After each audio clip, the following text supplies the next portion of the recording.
Hey, welcome back to the 101 in 10, where you get to see your favorite indie artists from around the world 101 in 10 minutes. I'm your host, Ayasha Roberson, and we're still in season 2, and this is the third artist on the show for episode 3. Let me tell you, he is a great country songwriter and singer. His music is very powerful and loving, and I just love his storytelling. So without further ado, I should say, please help me welcome Mr. Chris Hollacheck. Yay, thank you so much for being on the show. Thanks for having me. You're welcome. So can you tell me, what are your musical influences? Who influenced you while growing up? My big three are Johnny Cash, Alan Jackson, and Eric Church. Three different generations of country. Johnny Cash is kind of my grandpa's generation, Alan Jackson, my dad's, and then Eric Church, I actually got to see at the Grand Ole Opry Wow. back in 2006 when his first album came out, and he was just starting. I was there for with my parents for spring break, and it gave me a lot of inspiration. He's from North Carolina, just like me, and it just gave me an inspiration. When I was younger, to if he could do it, I could do it. And then I also have other influences besides country. I listened to a lot of hip hop and R&B back when I was a kid, or still do now. But growing up near the beach, I listened to reggae too. Listened to a lot of classic rock with my mom. Wow. She was into that scene. I like to always broaden my horizons when it comes to music. Which is awesome. And I wouldn't think, I should say, as you are a country artist, that you would have so many different varieties of musical influences growing up, because usually people try to stay in the same genre and may evolve, but it'll be within that same genre of evolving, where your musical influences actually evolve way past that genre of music, but you have those musical influences in that background that makes you the country artist that you are today. And a lot of country artists can't say that. They can't say they have this big influence coming from jazz and reggae and hip hop and things of that, and rock as well, to infuse who you are as an artist. Now, how long have you been working as an artist? Music's been a part of my whole life. I started playing cello at 3, and then played piano 7, trumpet, euphonium in middle school. But I started doing this kind of music. I started writing songs about 14 years ago, and then about 9 years ago is when I started performing them live. Wow, that's great. I just love the music quality that you have. You said that you also play the piano and different types of musical instruments that I wouldn't even think as a country artist would be able to play these different types of musical instruments. And you said the violin as well, right? Cello. That was my first one. I didn't play it that long, but as a 3-year-old, I kind of lost interest. But and my dad played cello probably for 50 years or so. So it's one of those things they're trying to get me to be like my dad. And I tried it out, but I wasn't feeling it as a 3-year-old. I can see that's still in your DNA because you're your dad. So if you pick that up, you will be able just to kind of just go at it just like your dad would, because you have that in your DNA. And plus, you said you're from North Carolina as well. North Carolina has such a great influence of different types of music. And when people think of North Carolina, they think of very country and laid back. And you do have areas of North Carolina that is like that, but you have a lot of different urban influences as well, and different types of cultures that influence the music in North Carolina. For those who don't know, because I've been to North Carolina plenty of times. I have family that live down there, so I am definitely really hip to the scene down there. What are some of the biggest challenges you have had as an artist? Biggest challenges, as I'm developing, took a while for people to take me seriously, and Mhm. I had to just constantly keep honing my craft, and it gets to a point where people, they eventually do start taking you seriously, and it's like some of the people who, were kind of Right. naysayers start getting on board, and it's very interesting at that point. But I think the biggest thing was believing in myself enough. That was the biggest struggle. Imposter syndrome is real. Yeah. I had that for a while, Yeah. and that's just something as music has evolved. That's something I've had to get used to, and just evolve it inside of me. The exterior or match the exterior.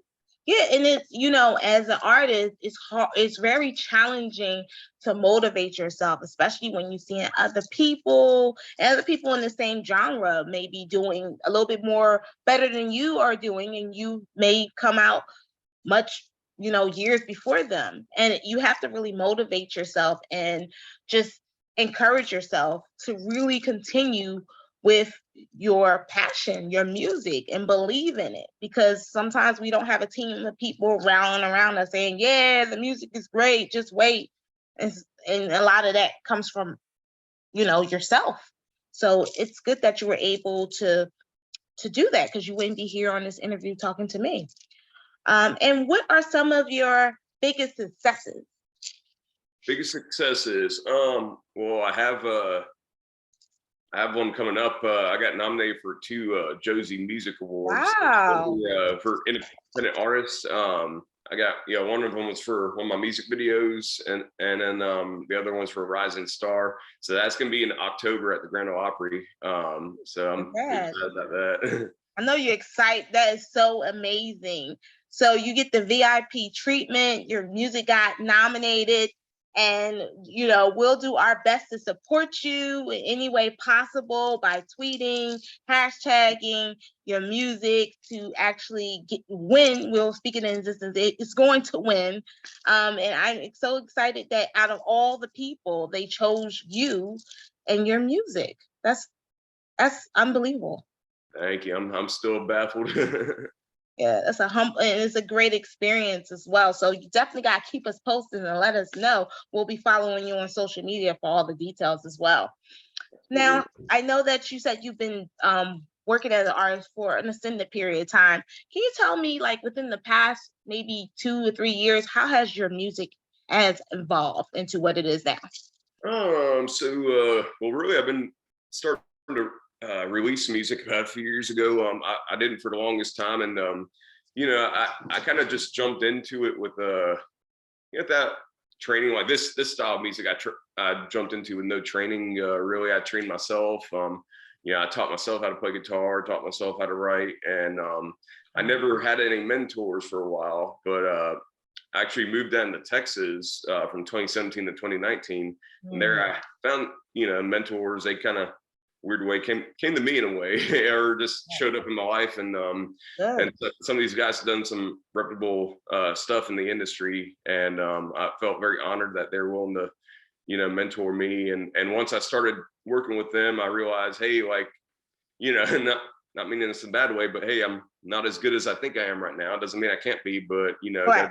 got to be real, and got to work on some things, and put ego to the side, worked on myself, worked on the music in general, and then started releasing songs, and I'd say the quality has definitely improved over the years. I've had different producers and stuff, and also with the songwriting, I've fit the key a little better to fit my voice. I've always found myself trying to sing higher than my voice should be. I naturally have a low voice, and I guess I felt like I had to try too hard to sing higher to get people's attention, but really it's a low voice people wanted. So I started switching up my songwriting to that, and so I'd say especially the past years, well, like 2022, I've seen a big improvement too. Just different producers, different I guess techniques they use can help with the sound as well. Just with new people, it's been very refreshing, and they've been able to help me give a little sound that's between the old and the new, something a little more modern. Before, my stuff sounded a lot older, and I wanted it to sound country, but I also want to keep up with the times, and get some of my new producers and videographers. I'm able to keep up with that modern sound. And it's awesome how you were able, one of the things that I caught is that you were able to humble yourself and kind of sit back and say, well, I don't know everything that I think I know, even though I've been doing this for a while, and let me be mentored and really enhance my craft and really grow it in ways that it hasn't been grown before. And by you doing that, it allowed for you to evolve into this person that you are today.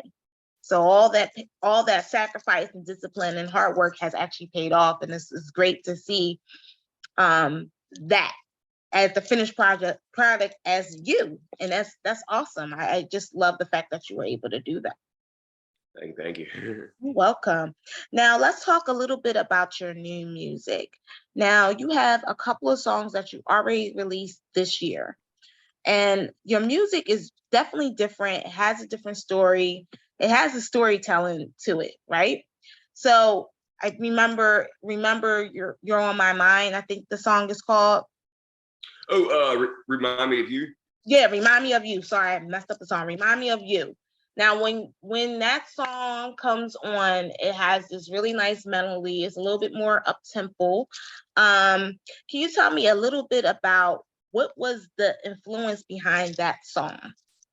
Yeah, so well, ironically, that's music video for that song is the one that got nominated. It actually wrote it during COVID. I wrote a lot of songs during then, and yeah, it was yeah, I was seeing a girl that was a couple hours away from Nashville, and I was working a job that was taking me all over, and I yeah, I was keeping in touch with her and stuff, but she just wasn't feeling the long distance thing for a while. So she started or she met somebody else and kind of threw me to the curb. And yeah, I was just thinking about the good times, and trying to think about that and not so much the bad stuff that happened. And Right. I was kind of a little down on myself. I was like, dang, if only I'd been home more.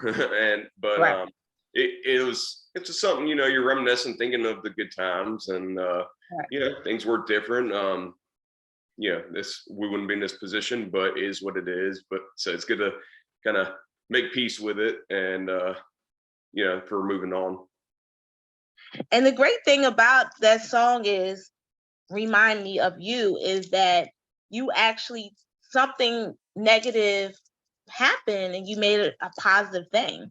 And there's so many people that go through relationships and they end up in not good situations, or they end on not good terms, or whatever it may be. And it makes me feel as though that, I'm not the only person that's going through things. I'm not the only person that goes through bad relationships and things of that nature. And a lot of times when we're going through a relationship, a breakup, or something that's ending, we tend to blame ourselves and say, oh, what did I do wrong? Or maybe I should have did this, that, and the third. And it's good to hear that I'm not the only person that just do that. We most of us do that. You know what I mean? I used to do that. I don't do that no more. But I'm just saying, we most of the time we do that when things don't go right, whether it's relationships or whether it's anything in life. And sometimes it's just meant for that person to be in our lives for a season. And that song reminds me have that up tempo. So you wouldn't think that you were talking about that. I really wasn't listening to all the lyrics. I was like, I liked the beat of the song because it had a nice up tempo-ness to it. And when I think of a slow song, it has more of a down tempo type of beat. So it has that more of that feel of, this is going to be a song that's going to really talk about your emotions, and you're spilling it out. And that's what I get from when I see the song I'll Ever Need. I'll ever need. Yep. Okay. I'll Ever Need. So when I listen to that song, I feel like I mean, I listened to more of the lyrics in that song than I did the other song because I was really tuned into the beat. The lyrics is more like, you're really talking about the love and the relationship and what you had together. And which is a more of a down tempo song, which I actually like as well, too. So I mean, was it the same type of relationship you were going through when you wrote I'll Ever Need, or was it a different relationship? So I actually wasn't in a relationship at that Oh, time. I was just one morning I was in the mood to listen to some R&B, and I was listening to that all morning, and I was like, how can I lyrically turn an R&B song into a country song? And that's when I came up with that. And yeah, wow. it's funny you're saying about the up tempo, down tempo. I intentionally did that, like, to remind me of you, because I didn't want people to be like down in the dumps. I wanted to Mhm. kind of pump people up and relate. That's the biggest thing with my Right. song. I try to do is relate to people. And yeah, I'll Ever Need it. Just something. I just wanted something. One of the songs to help get people together. It's a typical, I guess, love making song or I whatever you love want to call it. it. But yeah, R&B influence pretty much. Wow, see, something else I learned. Would never know that was an R&B influence to this beautiful country song. So it always amazes me how your musical expertise expand across boundaries. You don't have to box yourself in. You're just very musically able to go into different diagrams and pull from that and make it your own. And that just makes you this artist. And I'm so very happy that you're being nominated for this award and that you're going to win. And it's just a blessing to be able to talk to you before you get this great reward later this year. Now, I want to talk about a little bit more about what upcoming music you have coming up for 2022, because we are approaching the end of the year. Can you let us know? Absolutely. I do have a song out now called "Follow the Light." I released about a month and a half ago. Okay. That's an inspirational song. Just something upbeat.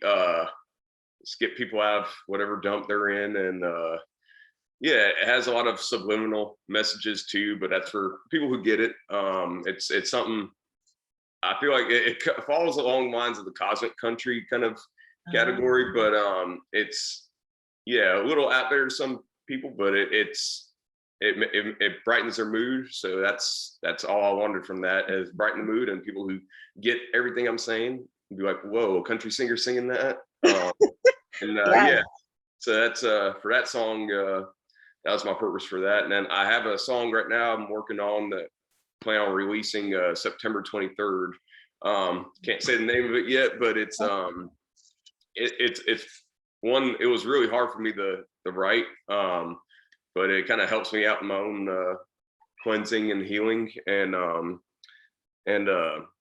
it's about growing up with divorced parents and in two different homes. And Oh, I feel like it's something a lot of people can relate to, and it's just my own story. And this one sounds a little more, I guess, traditional country. Like I have an older song called "Open Road." It's kind of along the lines of that kind of feel, kind of earthy, but it's got a down home feeling. Like home, like family, but just tells the complications. But at the same time, at the end of the day, both parents love me, and they love me the best they could in the best way they knew how to. And that's kind of gist of the song. And that where you just got the vocals laid down and working on mixing and mastering, and just got the cover art done or shot yesterday. Gonna have that all that ready next week or two, and then we're gonna start working on the music video as well, and hopefully have that out by the time the song releases. oh, wow. So you have a lot going on. And I think when you talk about your music, it has, like you said, this earthy, down home, but relevance to, connecting with people. And I think that's the gist of what makes you this artist. And that what makes you relevant, because you're able to connect to people in so many different ways and so many type of spectrums. And your new song that's coming out this coming fall is going to be great, because there's so many people like yourself and kids and children and uh, teens that go through household situations with their parents who are divorced, and they feel like they're like, their life sucks, and no one else is listening to them. And when your song comes out, it's just really going to touch the hearts of so many people. So I am ecstatic. I can't wait till that song comes out. Thank you, thank you. Yep, and that's the goal. That's the goal of every song is relate to people, let them know somebody gets them. That's what country music did for me growing up, and that's how my goal in all my songs is to give back in that way. Amen. Now, can you tell me a little bit about how can people get in contact with you? How can people follow you or book you for upcoming events? Oh, absolutely. Yeah, so yeah, I'm on Facebook, Instagram, TikTok, YouTube, all that. But Facebook, I don't really check the messages too much because I get so many on there. But Instagram, I'm usually a little quicker checking like DMs. But yeah, under Chris Hollacheck, yeah, HOLLACHECK, like holla back, and then check, like check mark, all one word. Yeah, and email is chrishollacheck@gmail.com if you want booking or whatnot, or be able to get a hold of my team B Squared management. They're constantly helping me out too. So yeah, one of those ways you get a hold of me. And you know what? I have to say this before we end, Chris. Your last name is so unique. Hollacheck. Like, I've never heard of a last name that way. I was like, oh no. It's almost like, and you just said it's just almost like holla back. I said, I've never heard a person last name Hollacheck. That's I mean, it's a funny last name, to be honest with you, because no one I ever seen had holla in their last name before. Yeah. Actually, so yeah, that's my real last name. I had to change the spelling. It's German. My grandparents actually came here in 1950 from Germany. Okay. They were in New York. That's where they originally were. And yeah, and I found this out the other day. I guess there are some other Hollachecks. I thought it was the last one, but in Texas, I think I've seen one or two of them around there when I lived there, but I heard there's a town called Wall, Texas, where there's a bunch of Hollachecks there, which that blew my mind. It's like now I have to go visit next time I'm out there and see if I can run across any distant family members.